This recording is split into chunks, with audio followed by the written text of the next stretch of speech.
We've had Curriculum Day for quite some time. It's traditionally been the one day when we get the entire faculty together at one time.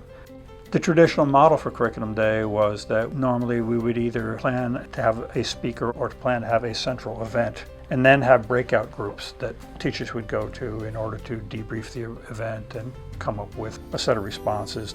But recently, we've been trying to think about ways that we can create a venue for dialogue to take place from teacher to teacher. I have come to believe at this point in my career that cohort-based, project-based professional development is a lot more effective in the long run. If you are connected to a group of your peers who are working with you on a project of common interest, you have the opportunity to talk and then go out and try something and then come back and talk some more and go out and try something. So that's the innovation on Curriculum Day, to set it up as a series of peer-to-peer presentations.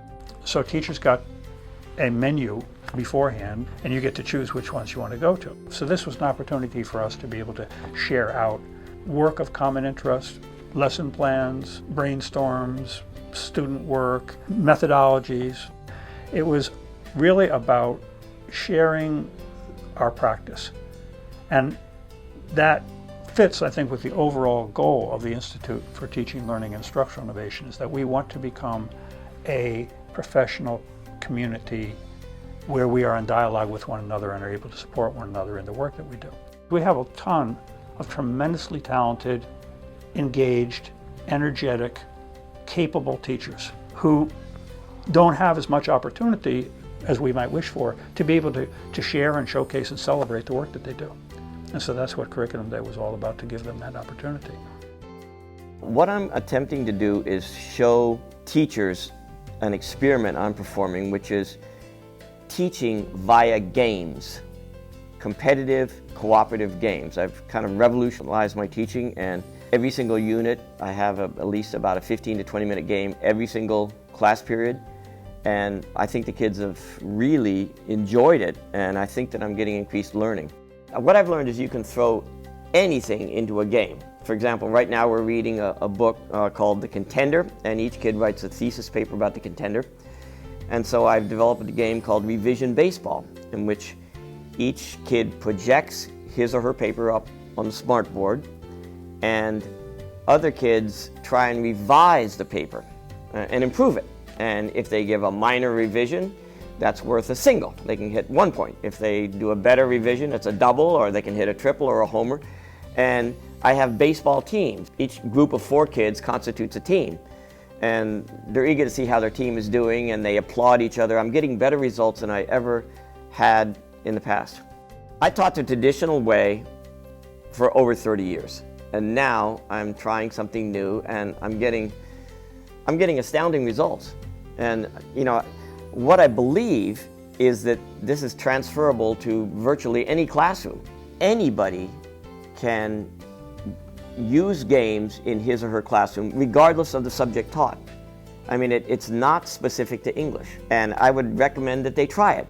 I can see every day evidence the kids are enthused, and they make comments like, oh, English is fun. It just makes the class fun, and I think any teacher could try this and enhance his or her classroom fun. You don't have to do it the whole period, but you know, you throw in a 10, 15-minute game, and it adds a lot. What I'm doing for Curriculum Day is I'm presenting about a service project that I did in my anatomy class. It was several years ago for my Haku project that I wanted to incorporate kind of my Luke Center self and my science teaching self. So I wanted to see what it would be like to do a service learning project in a class that's super content heavy. So anatomy, there's a lot to cover, but I still wanted to do something that was meaningful for the students and relates to medicine. We basically came up with a semester-long kind of project where they choose a medical condition and then they interview someone that either has the condition or lives with someone who has the condition, and then they learn more about it. They learn about community support and resources for someone with that condition, and then they have to think of an action, something that they can do that might serve that person or serve others in the community that might have this condition. For me, the reason why I wanted to do service in my curriculum and try it out was that I wanted them to do a project that would stick with them. What I'm hoping that teachers take away from this session is just that it's worth it to try to do a service project, especially if there's a reward involved for the student. If they feel like they've done something meaningful for someone else, then it's worth it. And what I'm trying to tell them is they don't have to give up a lot of their curricular goals, but just taking the risk of adding this one element in will pay off for the kids. For Curriculum Day this year, I'm presenting on project-based learning, and the focus of my workshop is really how does this translate into reality, what actually happens in a classroom, as opposed to what we simply read about in magazine articles and educational materials. My goal for the workshop is to simply help teachers come to the knowledge that project-based learning is all about context. What is the context of our learning? And usually the context is a project itself, not the context of preparing for a test. So we're putting all our, in our case, math skills in the context of a project. One project that we do annually in my class as part of project-based learning is the students have to custom design a swimming pool for me and my family. And this is a real neat project because they are very knowledgeable of the client. My family comes in and they interview us to get the criteria for the challenge. So the idea that they're designing a swimming pool, which for them is just total fun, but within the challenge, they've got spatial reasoning, area, volume, and a lot of multiplication calculations that they make by hand. I hope one of the big takeaways from my workshop is dispelling of a lot of myths. Myths such as project-based learning doesn't teach skills explicitly, and that assessment is impossible with such broad ranging projects that we challenge the students to complete. It all occurred when I was working in the garden that my garden needed a lot of help. And I decided I can't do it by myself. And there's not enough time in my curriculum to have the students do it, although we do it after school. So I thought, why don't I have the faculty do it? It'd be a wonderful opportunity to get their hands dirty. So what we're doing is clearing some paths, weeding some of the area that's there, and teaching them how to plant an earth box. Then I thought, how can I reward them? And then I started thinking, and why don't I use some of what we harvest?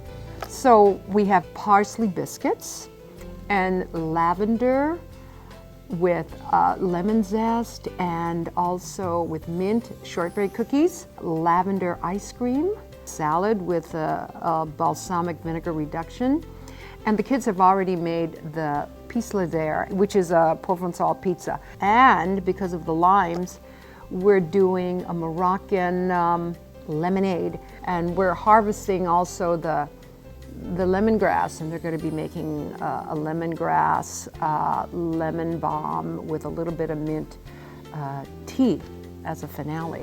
What I find when I work in the garden, conversation takes place, and that's when I really get to know the kids. So I hope what the teachers get out of this is, as we work, that we will get to know each other. We will be able to see what's happening in the garden. We'll be able to clean it up and see the beauty of it. And also, after, when we sit around the table, we will be able to have an intimate conversation and perhaps some helpful hints on how I can better utilize that area and learn from each other. I'm not an expert at the garden by any means, and maybe they can teach me some things. The feedback we've gotten about Curriculum Day was that it was, by a considerable margin, the most satisfying and exciting day of this kind that we have had. And I think there's two reasons. Number one is that it was teachers getting to interact with other teachers in ways that they normally can't. You might see somebody in a lunchroom, you might have a chance conversation with somebody outside the building, but you very rarely get to see other teachers sort of at work doing what they do best or doing what they're proud of. We had a lot of creative teachers doing a ton of creative things and sharing them out because they were excited about them. And that gets other teachers involved and excited and gets them thinking about, well, that sounds good, that's something I'd like to try too. For me, it's about trying to promote thoughtful practice, promote a culture of sharing, trying to promote the expectation that we're in this together and that we can learn from one another.